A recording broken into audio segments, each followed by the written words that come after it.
Good morning, students. How are you all? I hope you all are fine. Please stay at home and stay safe. Actually, I have taught two chapters from Hornbill. Today, I am going to start the second book of class 11, Snapshot. This is the second book of class 11, Snapshots. And the first chapter of this book is The Summer of the Beautiful White Horse. This is the first chapter of this, and in this chapter we shall study about two boys, Aram and Murad. What is the name of these two boys? Aram and Murad. Now let's start. The story is about Aram and Murad and about a beautiful horse. This is summer, and how is the horse? Horse is very beautiful and it is of white color. Aram had a long desire to ride on a horse, and Murad was also in the same boat. Murad also had a long desire to ride on a horse. That's why he stole a horse from somewhere, and they both went for a long ride on the horse. Actually, these two boys belong to a tribe named Garogalian. These two boys belong to a tribe named Garogalian, and Garogalian was a hallmark of trust and honesty. Trust and honesty. These two words are very important to this tribe. In tribe के लिए trust और honesty बहुत ही important था. It was for beyond all the things exist in the world. ये tribe जो पूरे world में famous थी, वो अपने ट्रस्ट और ऑनेस्टी की वजह से फेमस थी. और लोग जानते थे कि ये जो गैरोगेलियन के जो लोग हैं वो कुछ भी कर सकते हैं, लेकिन वो कभी भी किसी के साथ डिसएडवांटेज या फिर वो किसी का क्या नाम है, किसी की चीजें चुराना, ये it was beyond. Now let's start the story. This story is about two poor Armenian boys who belongs to a tribe. Tribe मैंने बताया गैरोगेलियन ट्राइब से वो बिलोंग करते थे. अर्मेनियन बॉयज थे. whose hallmark are trust and honesty. जिनकी quality क्या थी? ट्रस्ट और ऑनेस्टी थी. टू बॉयज मैंने नाम बता दिए दोनों बच्चों के. क्या नाम है? अरम एंड मुराद. उन्हीं की कहानी घूमती. One day back there in the good old days when I was 9 and the world was full of every imaginable kind of magnificence and life was still a delightful and mysterious dream. My cousin Murad, who was considered crazy by everybody who knew except me, came to my house at 4 in the morning and woke me up tapping on the window of my room. Good old days इस यहाँ बता रहा है कि childhood. It was the time of childhood. बचपन की कुछ stories को यहाँ पर नैरेटर रिलेट कर रहा है, बता रहा है. उन्हीं को वो क्या कर रहा है? रिकलेक्ट कर रहा है, याद करके यहाँ ये बता रहा है कि बचपन में क्या हुआ. एक दिन बचपन में जब हम थे मीन्स अरम और मुराद जब बचपन के दिनों में जब थे, और जब वो अरम 9 साल का था, तो ये जो वर्ल्ड है ना, ये शानदार चीज़ों से भरी हुई थी. इमेजिनेबल और शानदार चीज़ों से भरी हुई थी. उनके लिए चीज़ों को इमेजिन करना ही बहुत क्या नाम है, उनमें बहुत बड़ी चीज़ हुआ करती थी. And life was still a delightful and mysterious time. और ज़िंदगी उनके लिए डिलाइटफुल थी, हैप्पी था, खुश थे वो, और एक मिस्टीरियस भी थी, रहस्यमय थी उनके लिए लाइफ, जीवन. नैरेटर का जो कजिन है मुराद, who was considered crazy। अच्छा, सभी लोग इसे क्रेजी समझते थे, पागल समझते थे, सनकी समझते थे, सभी लोग इसे, एक्सेप्ट मी, सिवाय मेरे। मतलब जो अरम था वो उसे क्रेजी या पागल नहीं समझता था। क्या हुआ, एक दिन वो मेरे घर अर्ली मॉर्निंग, सुबह 4 बजे वो मेरे घर के पास आया, मेरी खिड़की को उसने टैप किया और उसने मुझे जगाने की कोशिश की, नॉक किया और उसने मुझे जगाने की कोशिश की। अरम, he said, I jumped out of bed and looked out of the window। जब उसने मेरा नाम लिया अरम, मैं बिस्तर से छलांग लगाकर खिड़की के पास गया। अब खिड़की से बाहर जब मैंने देखा, I couldn't believe what I saw। जो कुछ मैंने देखा वो मेरी आंखों, जो कुछ मैंने अपनी आंखों से देखा, मुझे विश्वास नहीं हो रहा था। Whatever I saw out of the window, it was beyond my imagination।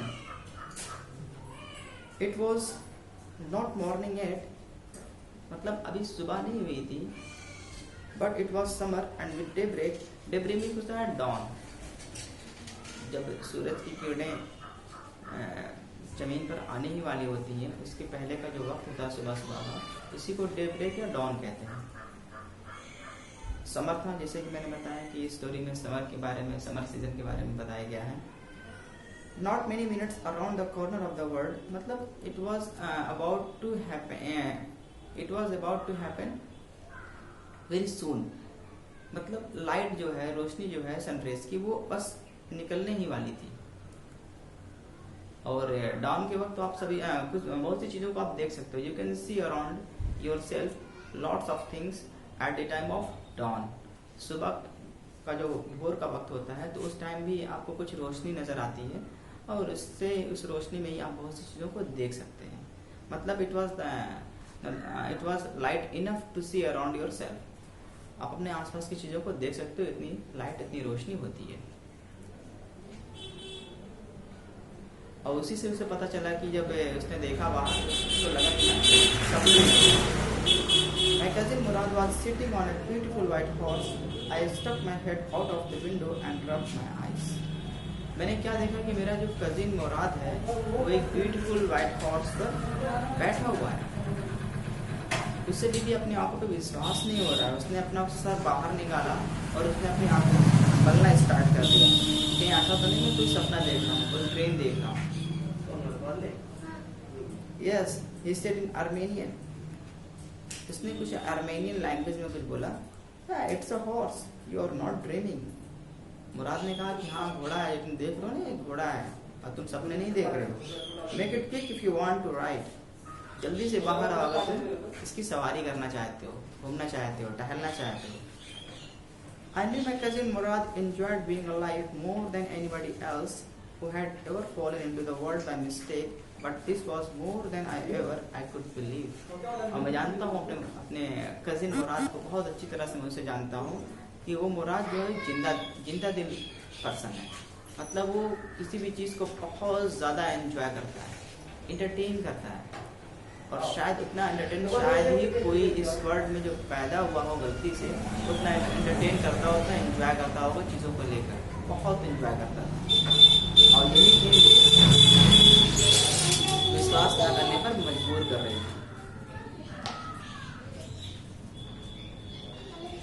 In the first place, my earliest memories had been memories of horses, and my first longings had been longing to ride। और यहाँ पर अपने जो longings बता रहा है, यहाँ पर अपने राइटर नरेटर अरम जो है अपने 2 विशेस बता रहा है कि इसकी पहली विश ये थी कि वो घोड़े को देखना चाहता था।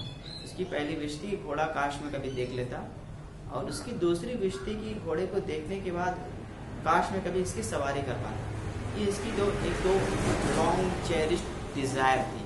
लंबे समय से ये यही सोच रहा था, काश ऐसा कोई दिन आ जाता जिससे मैं घोड़े को देखता और उसकी सवारी करता। This was a wonderful part. In the second place we were poor. और इसकी जो, अच्छा ये तो पहला हिस्सा था। दूसरी तरफ वो जो शॉक या सरप्राइज इसलिए हो रहा था उस घोड़े को देखकर जो मुराद के पास था, क्योंकि वो लोग गरीब थे। और गरीब जब वो लोग गरीब थे तो मुराद के पास घोड़े कैसे आ गए, और ये जो थॉट है ये उसके दिमाग में चल रही थी, ये how it is possible we all are poor and Murad had a horse with him. उसके पास घोड़ा है, हम लोग गरीब हैं, घोड़ा उसके पास कैसे आ सकता है, तो इसलिए उसको विश्वास भी नहीं हो रहा था। This was the part that would not permit me to believe what I saw. और यही वो हिस्सा है, यानी कि यही वो पार्ट है, यानी गरीबी की वजह से हमारे पास घोड़े कैसे हो सकते हैं, इसीलिए उसे विश्वास नहीं हो रहा था कि यार मुराद के पास घोड़े कैसे आ गए। We were poor, we had no money, our whole tribe was poverty stricken, every branch of the Gargarian family was living in the most amazing and comical poverty in the world. कह रहा हम गरीब हैं, हमारे पास कोई पैसे नहीं है, हमारी पूरी जो ट्राइब है पॉवर्टी स्ट्राइकन से जूझ रही है, गरीबी से वो जूझ रही है। हमारे जितनी भी ट्राइब है, जितने भी लोग कबीले में हैं रहते हैं, सभी लोग गरीब हैं। और गार्गेलियन के फैमिली के जितने भी लोग यहाँ पर रहने वाले हैं, in the most amazing and comical poverty in the world, इसमें निसंदेह कोई बात नहीं है कि वो सभी के सभी क्या हैं, पॉवर्टी से जूझ रहे हैं। यहाँ पर एक्चुअली उसने क्या यूज किया, कॉमिकल पॉवर्टी। कॉमिकल पॉवर्टी इसलिए क्या नाम है राइटर ने यूज किया, क्योंकि कॉमिकल में क्या होता है, ह्यूमरस, यानी कि जिसको सोचकर आपको हंसी है। इस संसार में इसलिए उसने कॉमिकल पॉवर्टी का यूज किया, क्योंकि in spite of being poor they get to their living, they get enough food to satisfy their belly, to satisfy their family. Actually उन लोग को खाना कहाँ से मिलता था, वो उनका सोर्स ऑफ अर्निंग क्या था, और वो लोग किस तरह से खाने क्या नाम है उनको मिल जाते थे। It was a surprising, it was an amazing part of their tribe. उनकी ट्राइब का ये अमेजिंग पार्ट था, गरीब होने के बावजूद, खाना ना होने के बावजूद उनके पास किसी चीज़ की कमी नहीं थी, उन्हें खाने भी मिल जाते थे। कहाँ से मिलते थे नोबडी नोज, किसी को पता नहीं है, बस किसी तरह से ये एक मिस्टीरियस वे में ये ट्राइब टू ट्राइब चल रहा था। यहाँ आगे लिखा भी है कि nobody could understand where we ever get what many enough to keep us food in our bellies, not even the old men of the family. Most important of all, though, we were famous for our honesty.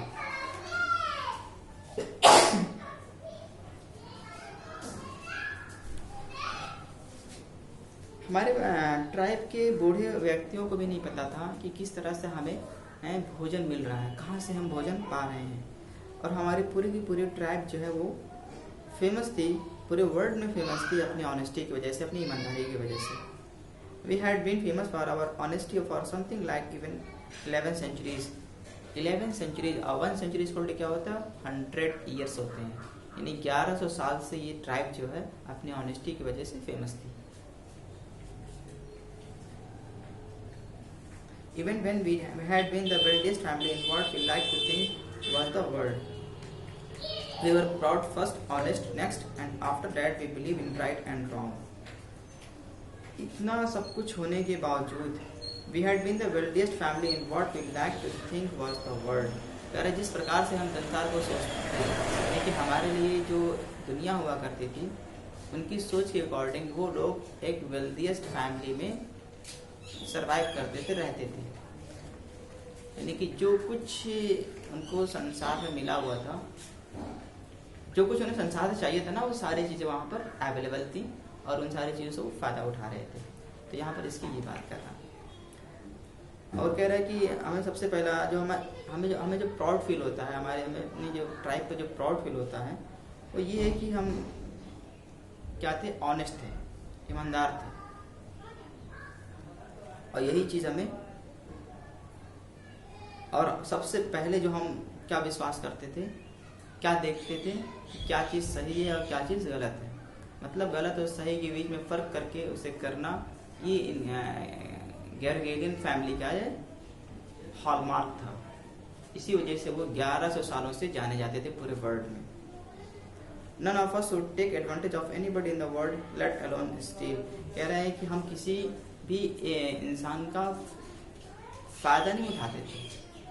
कभी हम लोगों ने किसी भी इंसान का फायदा नहीं उठाया है, तो चोरी तो बहुत दूर की बात है, चोरी कैसे हम कर सकते हैं। वो मुराद को लेकर कह रहा था। ओके स्टूडेंट्स, इतना मैंने क्या नाम है आप लोग को एक्सप्लेन कर दिया है। अब कल इसको देखते हैं। चैप्टर बड़ा है, लेकिन तब भी मैं कोशिश करूंगा इसे जल्दी से फिनिश करूं। तब तक के लिए आप क्या नाम है अपना ख्याल रखें, और इसमें से क्वेश्चंस फ्रेम करें। जितना मैंने पढ़ा दिया है, try to frame questions whatever I taught you today. Thank you so much.